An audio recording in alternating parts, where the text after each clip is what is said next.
Hola a tots i a totes, soc Sergi Sempere, músic, percussionista d'Alcoi,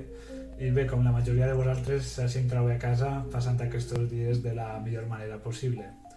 La meva col·laboració per als amics d'Art a Casa serà una xicoteta versió de la peça Clappy Music, escrita pel compositor americà Steve Reich en l'any 72. Penso que és un bon moment per a interpretar-la, ja que aquest compositor la va escriure per a dos intèrprets, els quals van a fer palmes d'una manera estructurada, però es tracta d'això i m'agradaria utilitzar-la com una espècie d'homenatge per a tota la gent que ha estat treballant des del primer dia ajudant-nos a combatir aquesta situació. Steve Reich, nascut a Nova York l'any 36, és un dels compositors pioners de la música minimalista, molt conegut dins del món de la percussió per obres com Drumming, Mallet Quartet o Six Marimbas. I bé, en moltes de les seues obres el que trobem és aquesta repetició obsessiva d'estructures rítmiques o patrons, melodies, loops que va canviant i desplaçant rítmicament,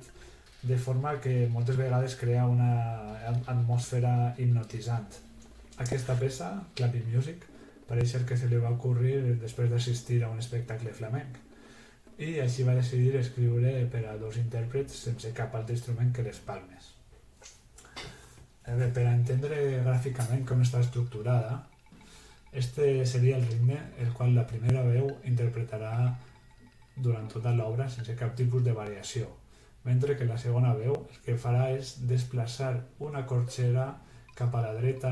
el començament del seu patró, de forma que farà 12 variacions i al final es tornarà a trobar amb el patró original, el qual serà a l'uníson amb la primera veu. Us deixo una versió casolana amb 4 repeticions per cada variació i res, espero que vos agrade i sobretot espero que puguem veure-nos pronte en els teatres, auditoris i sales de concert. Un abraç a tots.